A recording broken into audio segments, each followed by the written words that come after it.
con todos. Gracias por acompañarnos en un nuevo programa de Diálogos que Construyen, espacio dedicado a la difusión de las buenas prácticas relacionadas al sector construcción. En esta oportunidad hablaremos sobre contratos gobierno a gobierno como herramienta estratégica para la reducción de la brecha de infraestructura en el Perú.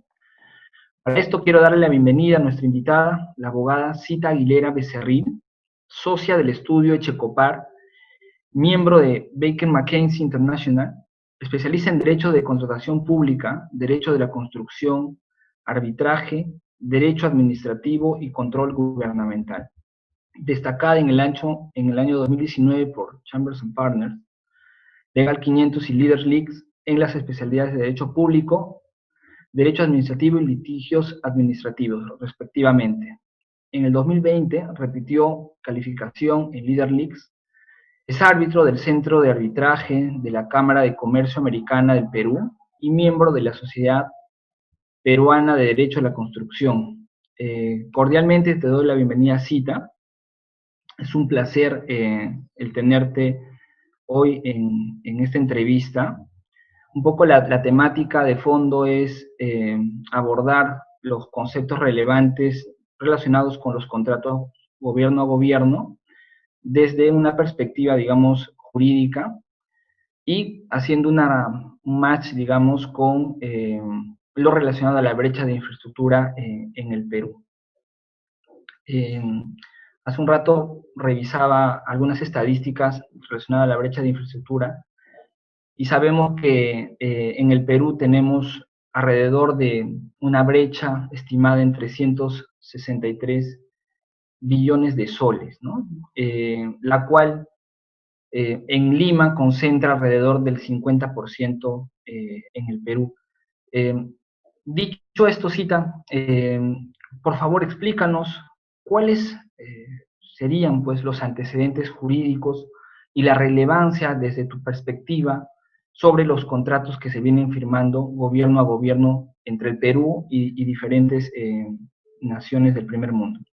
Gracias, Alejandro, por esta invitación, por permitirme una vez más compartir una sesión interesante con ustedes. Mayo siempre está involucrándose en los temas de actualidad, en los temas de interés para los distintos profesionales que vemos temas de contratación pública. Con relación a tu pregunta, Alejandro, en realidad si pensamos en antecedentes de los contratos de gobierno a gobierno, tienen una data bastante antigua. Ya en la ley de contrataciones del Estado, anterior a la ley 3025, es más, si mal no recuerdo, desde más o menos inicios de los años 2000, ya el Perú celebraba contratos de gobierno a gobierno con otros países. En aquel entonces, estos contratos de gobierno a gobierno estaban más orientados a adquisición de armamento o reparación o remodernización de naves, más sobre temas de defensa, vinculados a la defensa, a la seguridad nacional. Y eran básicamente prestaciones ejecutadas directamente por los otros estados, los estados extranjeros que firmaban contratos con el Perú, o por sus empresas. Es con la ley 3225, que está vigente actualmente, que se abre el espectro de prestaciones que se pueden brindar a través de gobierno a gobierno. Es decir, es a través de la ley 3225 que el Estado extranjero, o el Perú puede contratar con el Estado extranjero, para que le brinde bienes, servicios, pero también para que se ejecuten obras. Entonces, lo novedoso que nos trae la ley 3225 es esta posibilidad de que el Perú contrate con otro Estado para la ejecución de proyectos de infraestructura y igual que antes, aquí el Estado extranjero puede brindar la prestación directamente o a través de sus empresas públicas o a través de empresas privadas, empresas peruanas, empresas extranjeras. No hay esa limitación de que tenga que ser el otro Estado quien directamente ejecute las prestaciones. Normativamente esto está regulado en la 21ª disposición complementaria final de la ley 3225, que, como sabemos, tiene un texto único ordenado que ha sido aprobado por Decreto Supremo 082-2019 EF. Entonces, ¿cuál es la importancia? Es una pregunta bien interesante, sobre todo porque, como sabemos, el actual gobierno está dando bastante relevancia, importancia a los contratos de gobierno-gobierno. Se ha anunciado hace unas semanas, en el mensaje de 28 de julio, que dio el presidente, que la línea 3 y la línea 4 del Metro de Lima, que son obras de gran trascendencia, de gran envergadura y de gran necesidad para justamente acortar la brecha de infraestructura que, como bien has anotado, se van a ejecutar a través de la modalidad de gobierno a gobierno. También se ha anunciado que la carretera central se va a ejecutar bajo esta misma modalidad. Sabemos que la carretera central es un proyecto de infraestructura que está relegado hace muchos, muchos años. Entonces, a lo que se apunta, conduciendo estas contrataciones a través de gobierno a gobierno, que se puedan ejecutar en un plazo más corto de aquel que se podría obtener a través de los mecanismos tradicionales, como con la obra pública, o incluso como el modelo de asociación público-privada. Entonces, la relevancia de esta modalidad es que se espera eficiencias sobre todo a nivel de tiempo y también a nivel de calidad. Se busca transparencia, se busca dotar de mayor transparencia a estas contrataciones. Perfecto. Excelente los antecedentes. Muy poca gente conocía el hecho de que ya el Perú, antes, digamos, de pensar en la ejecución de obras, ya tenía acuerdos gobierno a gobierno para el ámbito, digamos, militar o de defensa, ¿no? Ahora bien, has explicado bastante bien, digamos, los antecedentes y definitivamente el hecho de que se vincule esta opción de firmar contratos gobierno a gobierno con países que tienen experiencia en el desarrollo de proyectos son importantes para, como bien lo has mencionado, para la mejora en los plazos y obviamente la eficiencia técnica en el desarrollo de proyectos. Explícanos cómo son los procesos de licitación desde tu experiencia de estos contratos gobierno a gobierno, ¿no? ¿Cuáles son los criterios que priman para la selección? Y si nos puedes mencionar, por favor, algunos ejemplos relevantes. Yo quiero empezar haciendo una distinción que es bien importante y que creo necesaria porque hay cierta confusión. Como señalé antes, si bien es posible que el otro Estado sea quien brinde la prestación de manera directa al Perú, también es posible, porque la ley lo permite, que ese otro Estado ejecute las prestaciones a través de otras empresas, ¿no? Que pueden ser públicas, privadas, nacionales o extranjeras. Entonces, cuando el Perú, por ejemplo, en los modelos, en los proyectos recientes de infraestructura, los antecedentes recientes de contratos de gobierno a gobierno para infraestructura, que es el tema que ahora mismo nos está ocupando, el Perú ha suscrito, por ejemplo, con Reino Unido, un contrato de gobierno a gobierno para que el Perú brinde, para que el Reino Unido brinde asistencia técnica en la organización de los Juegos Panamericanos, ¿verdad? Creo que todos tenemos ese recuerdo muy presente, porque fue todo un éxito para el país poder organizar los Juegos Panamericanos y poder lograr la infraestructura en tiempos tan cortitos como el que se tuvo. Aquí en Reino Unido lo que hizo fue brindar asistencia técnica, como ya señalé, luego voy a explicar un poquito más cuál es el alcance de la asistencia técnica, pero además el Reino Unido se encargó de organizar, de conducir los procedimientos de selección para elegir a los proveedores. ¿A qué proveedores?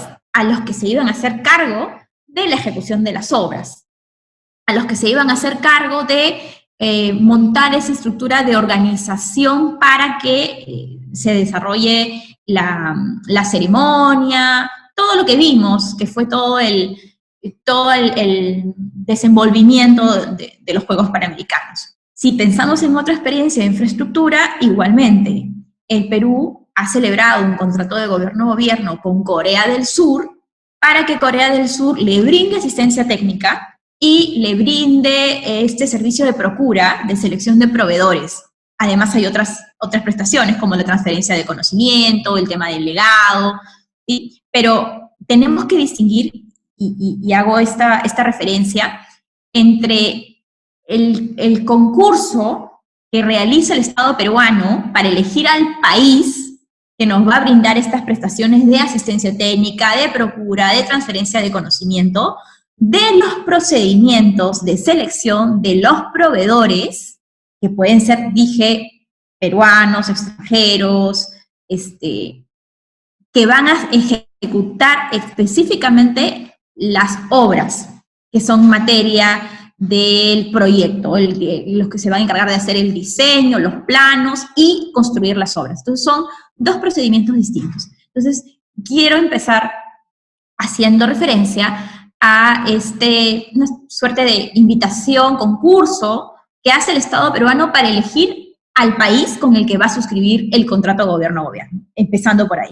En Perú, para elegir al país con el que va a celebrar el contrato gobierno-gobierno, hace también un concurso, ¿no? Es un concurso donde básicamente se mandan cartas de invitación a las embajadas de los países que más o menos se conoce, tienen una experiencia en brindar ese tipo de servicios de asistencia técnica, de procura, y estos países manifiestan su interés en participar, ¿no? Y hay una suerte de concurso, de hecho, cuando el Perú iba a celebrar el contrato de gobierno-gobierno para los Juegos Panamericanos, por ejemplo, estuvieron en conversaciones, en evaluaciones de ofertas, Canadá, y finalmente se eligió a Reino Unido.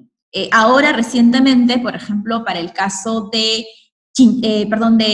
la Autoridad de Reconstrucción del Norte, igualmente, el Perú ha estado evaluando propuestas de Francia y de Reino Unido, y en ese caso ganó el Reino Unido. Entonces, ¿qué criterios se consideran para elegir al país? ¿No? Vamos a pensar en qué criterios tiene en cuenta el Perú para elegir al país.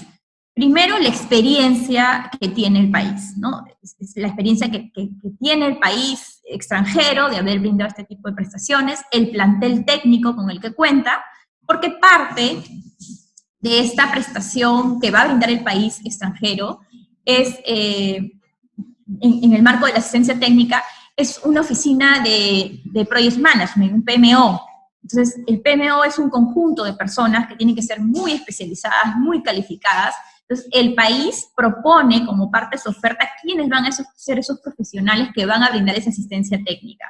Entonces, se mide mucho las calificaciones, las experiencias del personal que el país extranjero propone para brindar la asistencia técnica. Una preguntacita, solo un paréntesis. Nosotros entendemos, y algunos no lo entienden así, y acá viene por eso la pregunta, que cuando hablamos de asistencia técnica es igual a PMO, o la asistencia técnica tiene algo más de lo que tradicionalmente implica la definición, digamos, de Project Management Office. Si nos puedes comentar eso. Es principalmente PMO, como bien has identificado, es principalmente PMO, pero, por ejemplo, la asistencia técnica también puede comprender, como ocurre, por ejemplo, en el caso de la reconstrucción con cambios, el diagnóstico de los estudios técnicos que pudieran existir, la asistencia en la elaboración de estudios, en implementar el BIM, en elaborar planes operacionales y delegado, ¿no? La asistencia técnica tiene, por ejemplo, ese alcance, y el Project Management Office, el alcance que, por ejemplo, se le ha dado en la reconstrucción del norte, en el contrato gobierno-gobierno que se ha firmado con Reino Unido, está más orientado al apoyo en la gestión de los cronogramas, de las interfaces, el manejo de los costos, de los cambios que se van a generar en los contratos de ejecución de las obras, la identificación de riesgos. En realidad, para mí, el Project Management forma parte de la asistencia técnica. El concepto de asistencia técnica es mucho más amplio, ¿no? Pero en puridad, a través del Project Management, tú vas a, entre comillas, recibir como país ese apoyo en la gestión de esos contratos que se suscriban, repito, con los proveedores seleccionados y que se van a encargar directamente de las labores de diseño, de las labores de construcción. De acuerdo, perfecto, Cita. Justo en ese sentido, has hablado acerca de la reconstrucción con cambios, y es definitivamente un proyecto esperado, digamos, por el norte. Es un proyecto también, o una suma de, vamos a decirlo, de proyectos que finalmente componen este gran proyecto, ¿no? Es una perspectiva de definición pura de proyecto. Y tiene también una inversión relevante, muy importante, atípica, digamos, para el Perú, de 7.000 millones de soles. ¿Podrías un poco detallar, ya lo has dicho, pero quizás puedas entrar un poquito al detalle, acerca de los roles y responsabilidades del gobierno del Reino Unido para con el Perú de cara a este importante contrato ya firmado? Claro que sí. Alejandro, a ver, es correcto. En el caso de la reconstrucción con cambios, el proyecto involucra varias obras. Estamos hablando de 15 establecimientos de salud, 74 colegios, 7 drenajes pluviales, 17 ríos y 5 quebradas a nivel de tratamiento, y estamos hablando de obras que se van a ejecutar en Piura, Lambayeque, La Libertad, Ancash, Lima, Cajamarca, Huancavelica, Ica inclusive, y se han identificado, como digo, 4 grupos de tipos de obras, ¿no? Aquí lo que ha hecho el Perú es suscribir un acuerdo marco con Reino Unido, un acuerdo de cooperación, y luego de suscrito este acuerdo de cooperación, se van a suscribir contratos operativos, imagino yo, por cada tipo de, o por cada paquete de obras, ¿no? Entonces, lo que hay ahora es un acuerdo marco de cooperación, y allí básicamente las obligaciones que ha asumido Reino Unido en el marco de este acuerdo de cooperación es justamente brindar apoyo y asistencia técnica a la Autoridad de Reconstrucción con Cambios, y esa asistencia técnica se va a hacer en el marco de o incumplimiento de acuerdo a lo establecido en este acuerdo de cooperación y de acuerdo a los contratos operativos que se vayan a celebrar con cada equipo para cada grupo de obras, ¿no? El Reino Unido va a brindar, como dije hace un rato, asistencia técnica. Reino Unido se va a encargar de organizar los procesos de selección para elegir a los proveedores que se van a encargar de los diseños que van a ejecutar las obras. Reino Unido va a establecer políticas justamente relacionadas con estos procesos de adquisiciones. Reino Unido tiene un alcance bastante interesante este proyecto. Reino Unido va a encargarse de lo que es los planes de transferencia de conocimiento, es decir, va a desarrollar y va a implementar planes de transferencia de conocimiento a favor de los funcionarios públicos, tanto de la reconstrucción con cambios como de otras entidades que estén involucradas en la implementación de estas obras, le hace los gobiernos regionales, los gobiernos locales. Va a haber un plan delegado, porque lo que interesa no es solamente que la obra se construya, sino que esta obra sea mantenida, sea debidamente conservada, para que pueda seguir siendo operativa en el tiempo, ¿no? No sirve montar toda una infraestructura y luego no se le va a dar un debido mantenimiento, si luego no se va a dar una adecuada operación. Entonces, este es el alcance de lo que Reino Unido va a brindar. Es bien interesante porque se ha diseñado una junta de informes y toma de decisiones que se van a reunir mensualmente, en donde va a participar Reino Unido con sus funcionarios, con los funcionarios de la Autoridad de Reconstrucción con Cambios. Se le llama Junta Ejecutiva del Programa.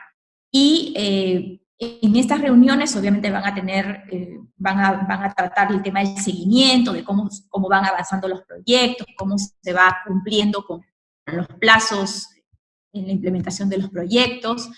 Y la idea es que Reino Unido, repito, va a asignar equipos de trabajo que son los que van a brindar esta asistencia técnica a favor del Perú.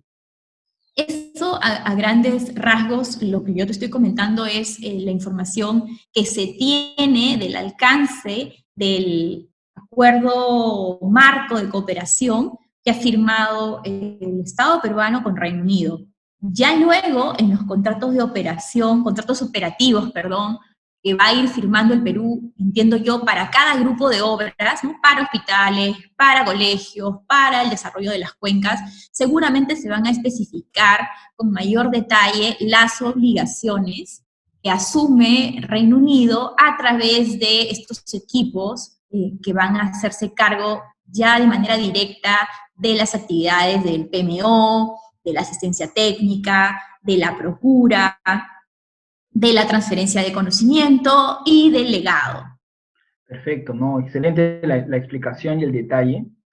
Es un proyecto complejo desde todo punto de vista, toda vez que ya ese proyecto, digamos, había iniciado ya desde años anteriores y se tuvo una autoridad de reconstrucción con cambios, digamos, con una persona bastante reconocida que lideró, digamos, dicho proyecto y que finalmente no tuvo éxito. Entendemos, y por fuentes públicas, por temas burocráticos, ¿no? Importante la información que mencionas respecto al legado, la transmisión del conocimiento. Opinión personal mía es que todos, o mucha gente, espera pues que finalmente el Perú, en un futuro, ¿no? Mediano plazo quizás, pueda desarrollar, sin contar con la famosa asistencia técnica, proyectos de dicha envergadura. Y para eso es importante pues la transmisión de conocimientos, la gestión de lecciones aprendidas, ¿no? El poder tener a ciertos stakeholders claves, tanto públicos como privados, que puedan un poco interiorizar esas buenas prácticas que no son desconocidas a nivel privado, ¿no? Hay muchas empresas privadas en grandes proyectos, por ejemplo, en infraestructura minera, proyectos Greenfield, Brownfield, que tienen ese know-how, pero que lamentablemente hasta ahora no se ha podido del todo interiorizar, consolidar o comprender desde una perspectiva pública que dichas técnicas, herramientas, conocimiento, buenas prácticas en gestión de proyectos, gestión de riesgo, entre otros que has mencionado con claridad, pueden funcionar también de cara a esta infraestructura pública, ¿no? Ahora bien, Alejandro, si me permites sí. ahí agregar algo en la línea de lo que tú acabas de precisar, tú has apuntado a una idea fundamental. La reconstrucción con cambio, los problemas por el fenómeno del Niño se dieron en el año 2017, la reconstrucción con cambios existe desde entonces, se creó con la idea de mejorar, reconstruir la infraestructura que había sido dañada, y no se ha visto grandes avances, hay muchas obras que están paralizadas, que no han podido concluirse en los plazos previstos, y aquí el elemento del recurso humano es sumamente importante. Alejandro, tú acabas de apuntar una idea bien importante, y es el tema de las capacidades del recurso humano, de las personas que tienen a su cargo sacar adelante los proyectos de infraestructura en el Perú.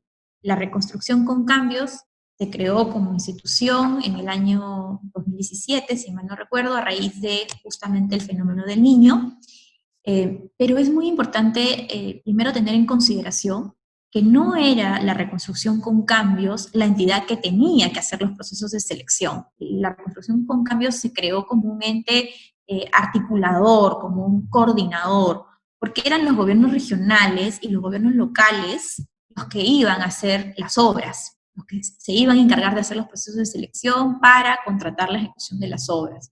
Entonces, en este rol de articulador, de coordinador, en realidad muy poco se pudo hacer porque lamentablemente la forma de organizarse o las capacidades técnicas que se podían contar a nivel de gobiernos regionales y locales no lo permitía. Entonces, por eso es que se hace un cambio respecto del rol de la autoridad de la reconstrucción con cambios, de la entidad como tal, y ya se le permite a esta autoridad de reconstrucción con cambios manteniéndose en su rol de coordinador, pero además ya le encargan, le dan la responsabilidad de ser la autoridad de reconstrucción con cambios quien gestione las contrataciones de estas obras. Y es en ese espacio que la reconstrucción con cambios decidió suscribir un contrato de gobierno a gobierno, justamente porque es consciente de que todavía como país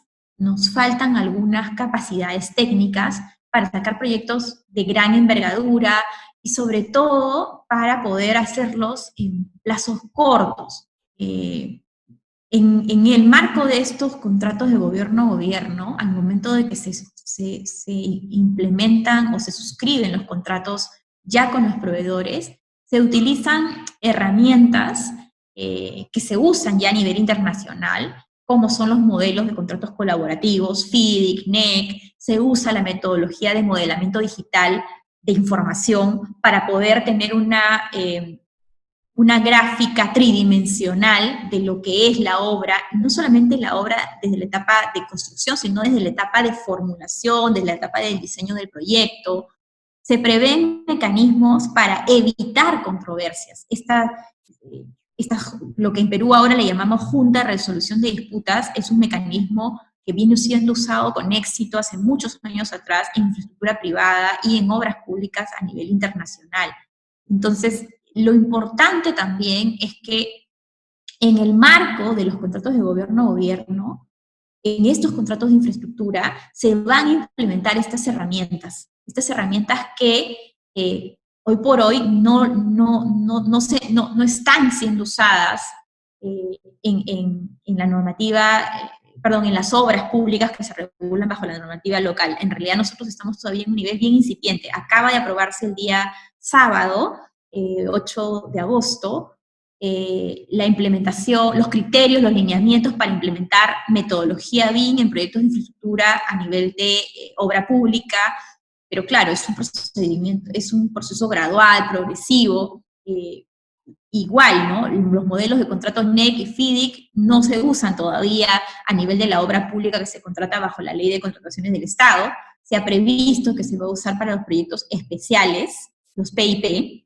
¿no? Acaba de salir ayer que ya se convocaron a través de PIP estos colegios del Ministerio de Educación, y ahí van a poder implementar, por ejemplo, este tipo de modelos de contratos, este tipo de metodología para manejo de información y demás, ¿no? Entonces, yo creo que los contratos de gobierno a gobierno permiten al Perú implementar de manera más inmediata estas herramientas que se vienen usando a nivel internacional con éxito. Totalmente de acuerdo contigo. Y en verdad el futuro es expectante, ¿no? Más allá, digamos, de lo que hoy por hoy es, lamentablemente no podemos evitar muchas veces mencionar lo que se vive, digamos, pero hay que pensar que el futuro es expectante, las oportunidades que tenemos y el éxito que se han dado, digamos, en proyectos como los Juegos Panamericanos, y seguramente en corto plazo con reconstrucción con cambios y otros proyectos va a permitir la implementación, como bien lo has mencionado, de forma gradual, progresiva, considerando esa prueba y error, que más que error va a ser prueba y éxito de los contratos gobierno a gobierno, y obviamente lo que decanta, que son la aplicación de los contratos estándares internacionales bien llamados colaborativos, FIDIC y NEC, entre otros, ¿no?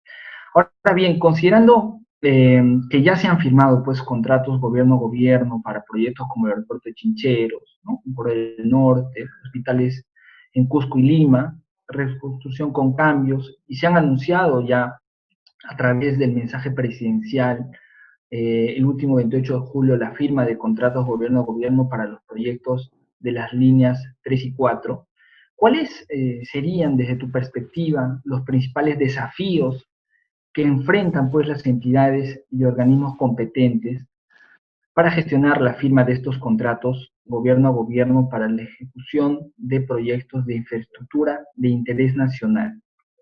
En mi experiencia, porque he tenido la oportunidad de acompañar a entidades públicas peruanas en 3 de los 4 contratos de gobierno que se han celebrado para infraestructura, y es una experiencia reciente, desde los Panamericanos, el Hospital Chinchero y estos hospitales de MINSA que tú mencionas. En mi experiencia hay un primer gran desafío para las entidades públicas, que es identificar qué necesidades tienen respecto del país, ¿no? Y claro, allí creo que se tiene que aprovechar la experiencia que ya se cuenta, y es decir, ya el Perú ha firmado 4 contratos de gobierno a gobierno para infraestructura y pueden dirigirse a esos modelos. Y aquí quiero hacer una acotación, ¿no? Yo mencioné que el proyecto Panamericanos y la Autoridad de Reconstrucción con Cambios habían utilizado este modelo de firmar un acuerdo marco de colaboración o de cooperación con el país extranjero y luego, según el tipo de proyectos, firmar contratos operativos específicos, ¿no? Hay otro modelo que fue usado por el Ministerio de Transportes y Comunicaciones y que también ha sido usado por el Ministerio de Salud y PRONIS, y es que el contrato que firman con el país extranjero ya es un contrato específico, ya es un contrato que tiene plenamente identificadas las obligaciones del país contratista, por decir así. Entonces son 2 modelos muy diferentes. En este caso, cuando se firma un contrato específico, la negociación, el proceso de negociación puede tomar más tiempo porque se discuten de manera específica las cláusulas de responsabilidad, de indemnización, cláusulas de plazos, cláusulas de resolución. O sea, ya aterrizas en sí en lo que va a ser el vínculo con el país y claro, allí se va a establecer a su vez las tareas, las responsabilidades respecto de la empresa o la organización designada por el país extranjero para ejecutar las prestaciones específicas de asistencia técnica, de procura y demás. Entonces, hay un primer reto que es identificar con qué modelo de contratación quiero proceder, ¿no? Si quiero firmar un acuerdo marco de cooperación y luego contratos operativos específicos, o si quiero de frente firmar un contrato ya específico, ya detallado, y eso parte por identificar bien tus necesidades. Otro gran reto es que en cada entidad pública que tiene a su cargo el proyecto de infraestructura que se va a sacar, hoy por hoy sabemos que es la línea 3, la línea 4, la carretera central, entonces se identificará a la entidad pública que es la que va, entre comillas, a actuar en representación del Perú. Entonces, se va a tener que formar un comité técnico, un comité de negociación con personas que forman parte de la entidad. Y este comité tiene que estar integrado por personas que conozcan del objeto de la contratación, pero principalmente por personas que conozcan de este tipo de acuerdos, de negociación, que tengan además habilidades blandas, habilidades justamente para negociar. El factor tiempo es muy importante, porque a veces se busca firmar el contrato de gobierno a gobierno para poder ya empezar con las intervenciones, y claro, el otro país obviamente estás en un proceso de negociación. Entonces, si el otro país te ve que estás tú, Perú, apurado por firmar, ansioso por firmar, se puede poner un poco más exigente o más rígido, menos permeable, menos flexible a adoptar determinados acuerdos. Entonces, el factor tiempo es bien importante. Entonces, ya no estoy hablando del factor tiempo en la ejecución de la obra, estoy hablando del factor tiempo en el proceso de negociación para la suscripción del contrato gobierno a gobierno.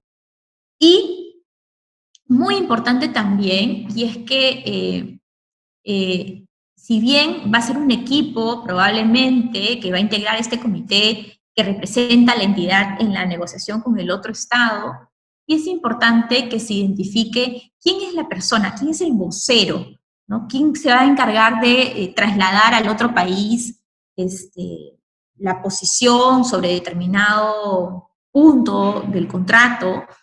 Porque si no, ya en la interna conversarán, discutirán, pero de cara al otro país siempre es importante que haya una persona que sea el vocero oficial, como se dice, ¿no?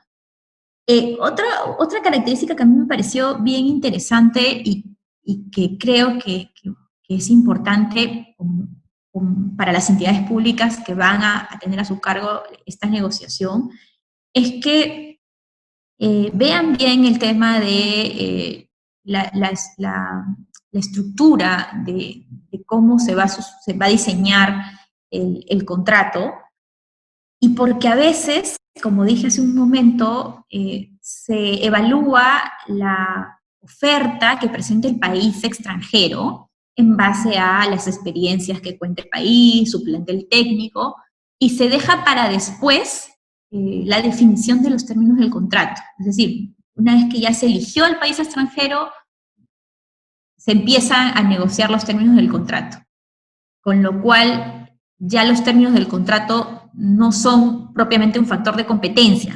Entonces, lo que ha hecho la reconstrucción con cambios, a mí me parece una experiencia, una idea bien interesante, y es que la reconstrucción con cambios, cuando ha estado en el proceso de elegir con qué país firmaba, es decir, si firmaba con Francia o firmaba con Reino Unido, además de evaluar las calificaciones técnicas, las experiencias del personal, además de evaluar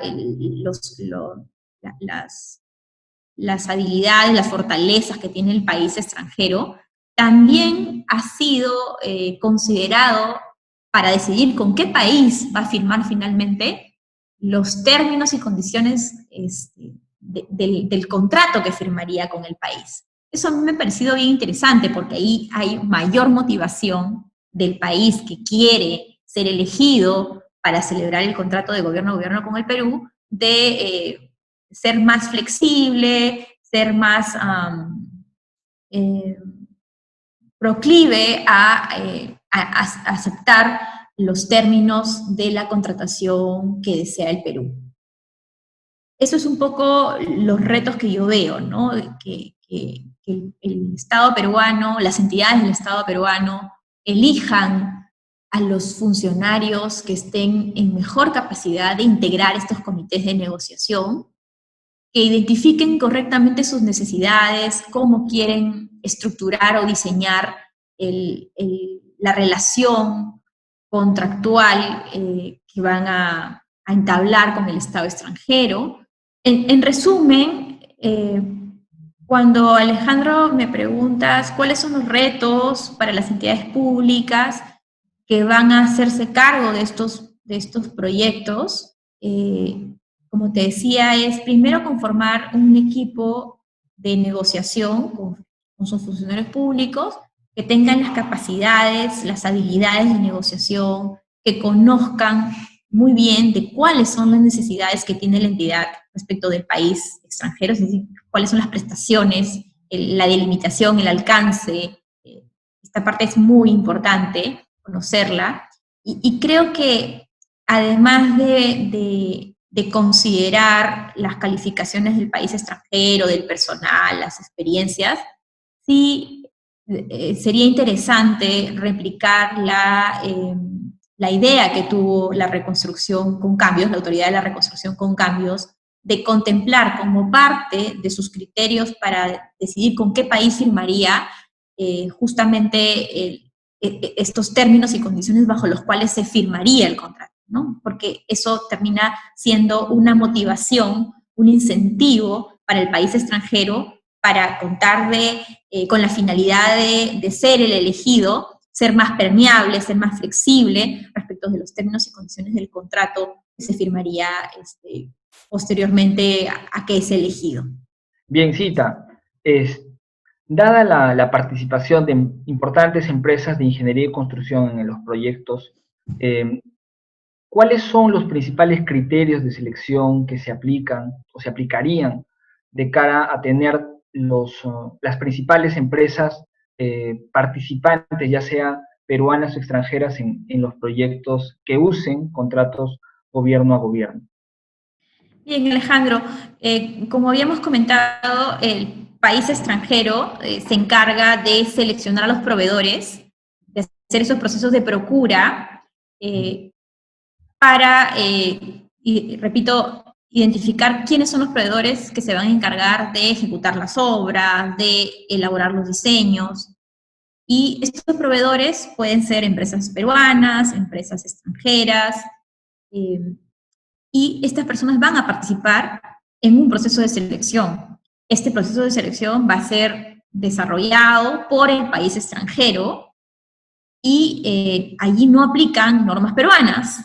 Son reglas especiales, son reglas que cada país extranjero va a definir y que, por como han ocurrido en los últimos proyectos de infraestructura, tienen una ponderación muy importante en la parte técnica. No apuntan solamente al precio, sino que dan mucha preponderancia a la parte técnica.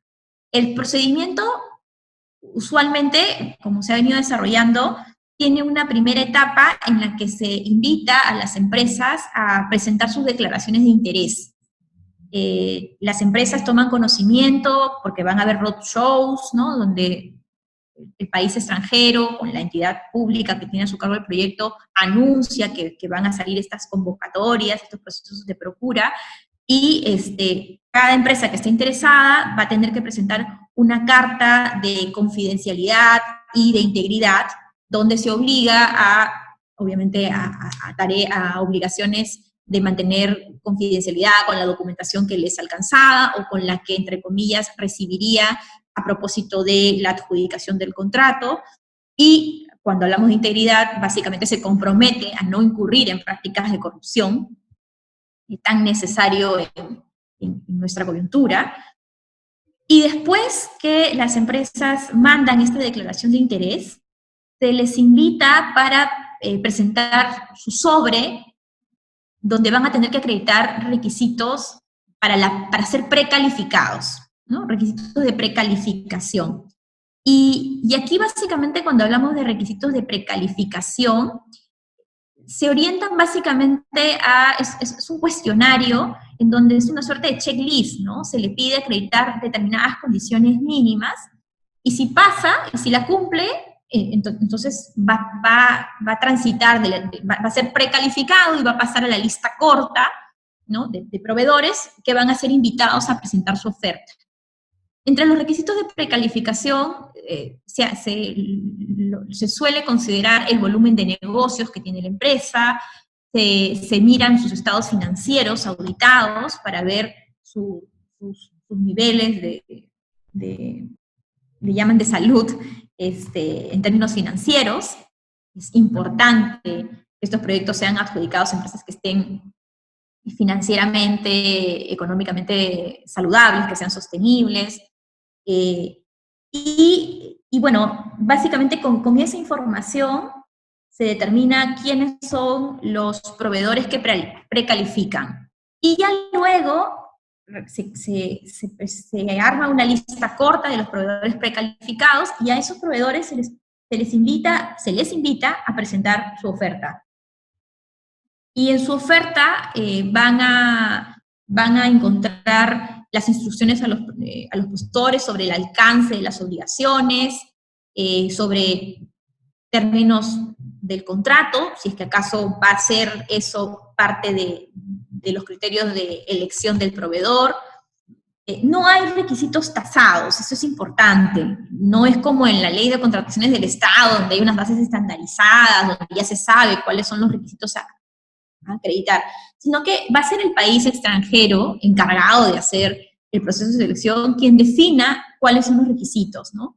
En experiencias previas de otros procesos de infraestructura que se han hecho bajo el marco de gobierno a gobierno, por ejemplo, se ha dado puntaje, o más que puntaje, se ha dado una ponderación a, por ejemplo, la presentación del plan de trabajo, el plan de ejecución de los proyectos, se ha dado puntaje por el enfoque que tienen sobre la gestión de riesgos, sobre la gestión de salud y seguridad,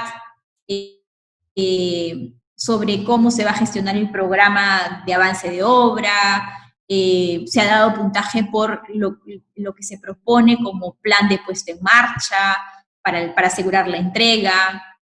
Entonces, tiene un alto componente técnico, porque, como repito, se busca mucho que los proveedores que salgan seleccionados sean empresas calificadas técnicamente, que sean empresas con un desempeño muy sostenido en el tiempo, no solamente, como repetí antes, respecto de lo que ya han ejecutado antes, sino que de cara al proyecto, lo que se busca es ver si lo que proponen para la ejecución del proyecto es lo más eficiente. Se mira también el personal clave, ¿no? Como señalé hace un ratito, el tema de las calificaciones. Y claro, también se mira la oferta, también se mira la oferta económica, y se van a ponderar los puntajes. De acuerdo. Sí, tengo una pregunta ahí. Mencionas algo importante y en verdad valoro mucho tu respuesta, porque es claro de que hay muchas empresas en todo el Perú que quieren participar de estos proyectos y en definitiva pues no conocen bien cuáles son los procesos lógicos que se van a llevar a cabo por las entidades contratantes. Coméntanos un poquito acerca de el tipo de precio o la forma de pago de los contratos.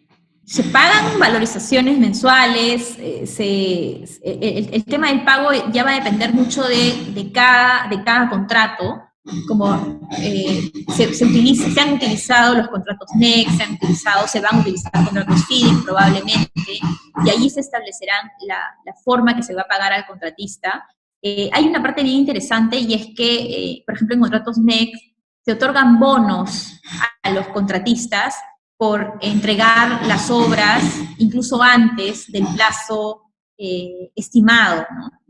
Entonces, a nivel de pago, básicamente van a seguir sumas alzadas, precios unitarios, costos reembolsables, más los incentivos que mencionas, que son bastante ya conocidos en contratos colaborativos, ¿no? Sí, y va a depender mucho la elección de la modalidad de pago o el sistema de pago, del tipo de obra que se va a ejecutar, ¿no? Van a haber de repente edificaciones donde sí, pues, se opte por la suma alzada, y en otro tipo de obras probablemente se va a optar por otra modalidad de pago como la que acabas de mencionar. Perfecto, Cita. Bien, hemos llegado al final de la conversación. Ha sido realmente un gusto tenerte acá en esta entrevista. Nos has contado bastante bien todo lo que implica pues la firma de contratos colaborativos. Me quedo con algunos puntos que has mencionado respecto a la capacidad, las competencias, las habilidades blandas que tienen que tener los funcionarios públicos, que finalmente son las personas que van a liderar estos procesos de firma de estos contratos, que desde una perspectiva jurídica pueden tener una complejidad, desde una perspectiva técnica también, pero siempre pensando en que finalmente un buen acuerdo, gobierno a gobierno, va a derivar, obviamente, en tener un proyecto que sea exitoso y que sea de beneficio para los usuarios, ¿no? Mencionamos, por ejemplo, la cantidad de infraestructura que se va a construir en el proyecto de reconstrucción con cambios. Esto es algo inusual en el Perú, y yo siempre digo que las decisiones, buenas o malas, que se tomen en etapas tempranas de un proyecto van a beneficiar o no en menor o mayor cuantía a los usuarios, ¿no? Y sabemos todos que, por ejemplo, proyectos como las líneas 3 y 4 del metro,